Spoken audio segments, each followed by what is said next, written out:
profitez pleinement, éteignez les lumières, mettez votre casque ou vos écouteurs, fermez les yeux, relaxez-vous.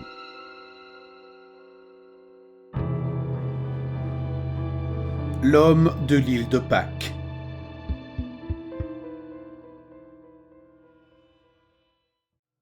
Ce n'est qu'une légende, mais je suppose que c'est ce que la plupart de ces choses incroyables s'avèrent être, des légendes. C'est ma grand-mère qui m'a raconté cette légende. Je l'ai interrogée à ce sujet lorsque je l'ai vue dessiner les têtes de l'île de Pâques sur un morceau de papier de bricolage. En fait, quand elle a découvert que mon père ne me l'avait jamais raconté, elle a été un peu contrariée. Je suppose que c'est une tradition familiale. Elle m'a même fait promettre de raconter cette légende à mes enfants. À l'origine, ma grand-mère l'avait entendue de sa mère, qui l'avait entendue de sa mère, etc. Enfin, vous savez comment ces choses-là fonctionnent. Cette tradition remonte dans ma famille aussi loin que l'on s'en souvienne. Vous voyez, si vous remontez assez loin dans ma famille, vous ne quitterez jamais les États-Unis. Les premiers documents officiels de ma famille indiquent que nous avons commencé à Hawaï. Mais d'après ma grand-mère, nous avons en fait commencé sur une île du sud de l'océan Pacifique, l'île de Pâques, ou comme ma grand-mère m'a ordonné de l'appeler, Rapa Nui. C'est de là que vient cette légende, censée n'avoir subi aucune modification, exactement comme elle a été racontée il y a des siècles et des siècles. Selon la légende, les habitants de Rapa Nui ont toujours été en contact avec les esprits. Ils avaient leurs cérémonies, ils faisaient leur part de sacrifices, etc. Bien sûr, de nos jours, l'idée de sacrifier un animal à un dieu semble un peu folle, mais gardez à l'esprit que c'était normal à l'époque. C'était tout ce qu'ils connaissaient. La civilisation vénérait les esprits qui, selon eux, marchaient parmi eux depuis la nuit des temps. Enfin, je devrais plutôt dire voler apparemment, car les esprits de mes sages et de mes ancêtres vénéraient en fait des oiseaux géants et créateurs. Non pas que je juge ou quoi que ce soit d'autre, mais après des centaines d'années de traditions, de rituels, de chants et de sacrifices d'animaux, quelque chose a changé. Les gens ont commencé à voir quelque chose.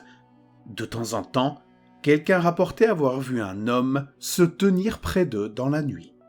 De temps en temps, il se tenait à la lisière de la forêt et surveillait les gens qui osaient passer seuls. On pouvait le voir dans l'ombre, dans l'eau, dans les arbres ou même dans l'herbe. Mais quel que soit l'endroit où il se trouvait, ou quelle que soit la personne qui le voyait, il avait toujours la même apparence. Il était apparemment très grand et couvert d'une peau ridée, gris foncé. Il avait une tête longue, presque rectangulaire, mais à l'endroit où ses yeux auraient dû se trouver, il y avait 2 dépressions profondes et lisses entourées d'ombre. Son nez géant était également rectangulaire, et son arête s'enfonçait dans l'ombre en même temps que les orbites. Sa bouche, étirant en un long et sombre froncement de sourcils, reposait sur un menton carré. Ses bras étaient courts par rapport au reste de son corps. Ils n'étaient que des moignons, mais lorsqu'il les bougeait, on avait l'impression qu'il avait au moins 10 articulations. J'ai demandé à ma grand-mère si elle voulait dire comme des tentacules, mais elle m'a répondu que non, parce que les tentacules coulent et que les bras de l'homme étaient rigides et raides. Apparemment, il avait 2 jambes comme n'importe quel humain, mais elles s'enroulaient et se contractaient comme un verre jusqu'à ce qu'elles soient à l'intérieur de lui. Il n'avait pas besoin de jambes, disait ma grand-mère, pour être grand. La première fois que quelqu'un a vu l'homme, un homme du village, tout le village a pensé qu'il était fou. Il parlait sans arrêt de cet homme que seul lui pouvait voir. Il essayait de décrire la silhouette mystérieuse et insistait sur le fait qu'elle leur était familière à tous, qu'il l'avait déjà vue des dizaines de fois, mais personne ne comprenait les descriptions de l'homme. Une semaine passa, et l'homme du village vit l'être étrange, que j'appellerai désormais le Moai, de plus en plus souvent. Mais plus il essayait d'expliquer à sa famille à quoi ressemblait le Moai, moins il comprenait ce qu'il voulait dire.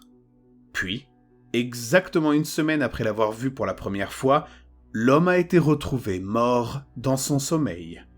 Les Rapa Nui pensèrent que leur dieu l'avait frappé pour blasphème et choisirent de ne plus jamais parler de lui ou du Moai. Cependant, environ 2 semaines plus tard, un autre membre du village affirma avoir vu le Moai une nuit. Cette personne était une femme, et elle a dit qu'il ne l'avait pas regardée, mais qu'il s'était simplement tenu au-dessus d'elle, regardant droit devant lui dans l'obscurité. Cependant, elle a également mentionné que l'homme qui l'avait vu auparavant avait tout à fait raison. Maintenant qu'elle l'avait vu, elle le connaissait. Elle connaissait son visage, avec ses yeux enfoncés, son nez pointu, sa tête chauve et ridée et sa bouche éternellement fermée. Les villageois pensaient qu'elle était devenue folle à son tour et l'ignoraient lorsqu'elle leur décrivait le Moai. Une semaine après l'avoir vue pour la première fois, elle fut retrouvée morte. Elle avait mangé par erreur une baie empoisonnée. Les habitants de Rapa Nui ont commencé à voir le Moai, et tous ceux qui l'ont vu sont morts cette nuit plus tard. Mais ce n'était pas comme la peste, par exemple. Ce n'était pas comme si le Moai apparaissait aux gens, les condamnant ainsi à la mort. Il semble que ceux qui l'ont vu seraient morts de toute façon, et c'était plus un avertissement qu'une condamnation. Et chaque fois que quelqu'un le voyait, il se rendait compte qu'il connaissait son visage comme il connaissait le camp dans lequel il vivait, comme s'il avait toujours été là, et qu'il ne s'en rendait pas compte jusqu'à ce qu'il le voie. Mais ceux qui ne pouvaient pas voir le Moai juraient qu'ils n'avaient jamais rien vu de tel que ce que décrivaient ceux qui le voyaient. Finalement, l'attitude du clan à l'égard du Moai a fini par changer.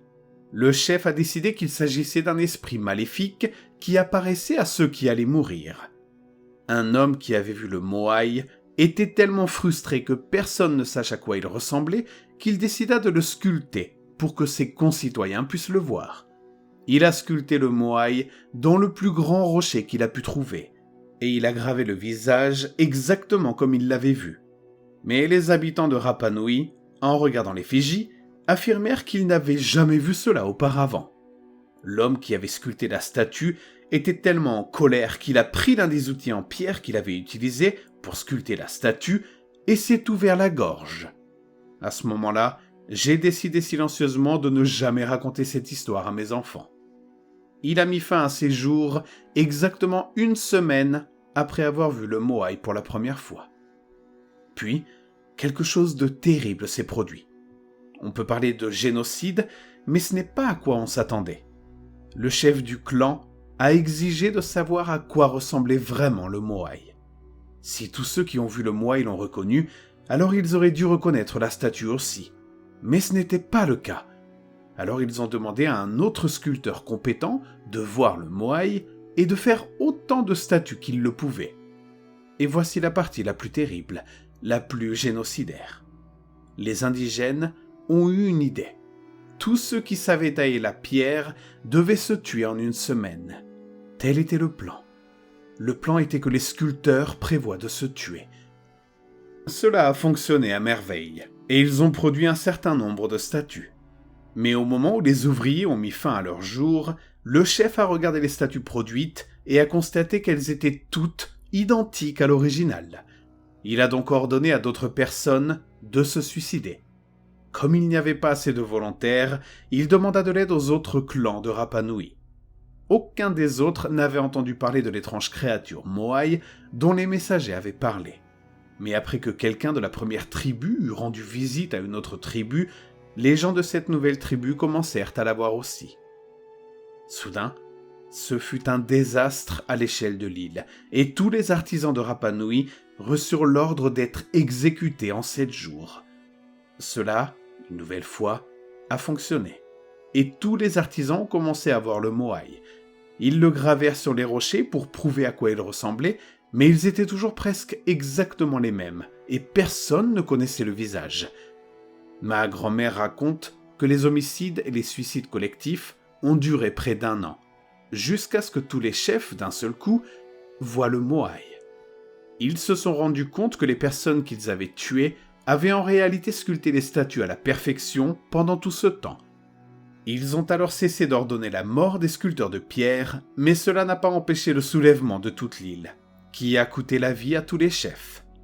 C'est là que s'arrête la légende, je le crains. En effet, les habitants de l'île ont cessé de sculpter les statues après cela, et quelques centaines d'années plus tard, les Européens sont arrivés. Ils ont été quelque peu surpris par les statues qui, soit dit en passant, avaient été depuis déplacés le long du rivage dans l'espoir d'effrayer d'autres esprits sombres. Ils pensaient que les statues des Moai étaient simplement érigées en l'honneur des ancêtres des Rapa Nui. Ce n'est que lorsqu'un des colons a commencé à avoir des Moai qu'il a compris ce qu'étaient ces statues. Ils ont pensé que les indigènes Rapa Nui avaient invoqué le mauvais esprit en construisant des statues, et ils ont essayé de les démolir. Cela n'a manifestement pas fonctionné. J'ai demandé à ma grand-mère ce qui s'était passé ensuite, à propos des gens qui avaient visité Rapa Nui et qui ne voyaient manifestement plus le Moai alors qu'ils étaient sur le point de mourir. Elle m'a dit qu'il n'apparaissait jamais qu'aux personnes qui vivaient sur l'île et aux descendants directs des premiers natifs de l'île. Il ne hantait pas les visiteurs. Je lui ai demandé si je le verrais à l'heure de ma mort, puisqu'elle venait de me dire que j'étais un descendant direct des natifs de Rapa Nui. Elle a souri et ri doucement, comme si je venais de raconter une blague. J'ai alors demandé à ma grand-mère pourquoi personne ne connaissait cette légende. Je veux dire, si le Moai apparaissait encore à certaines personnes, est-ce qu'elle ne pense pas qu'elle voudrait en parler à quelqu'un ? Elle m'a tout simplement répondu que les habitants savent qu'il ne faut pas en faire toute une histoire. Plus ils parlent du Moai, plus il leur apparaît souvent. Elle m'a dit que certaines personnes devenaient folles si elles n'en parlaient pas. Apparemment, le fait que personne ne comprenne à quel point le Moai est familier tant qu'il ne l'a pas vu est presque trop frustrant pour être supporté. Parfois, il est tellement insupportable que ses victimes finissent par se suicider. Cela m'a fait me demander à quel point ma déclaration sur le fait que le Moai ne condamne pas les gens à la mort en leur apparaissant était vraie. Mais les gens trouvent leurs propres moyens de faire face à cette situation au cours de leurs dernières semaines de vie. Certains se rendent à Rapa Nui pour voir les anciennes statues. D'autres fabriquent leur propre mini-sculpture de la créature. D'autres dessinent simplement le Moai sur du papier, juste pour faciliter la gestion du stress. Ma grand-mère est morte 4 jours après m'avoir raconté la légende.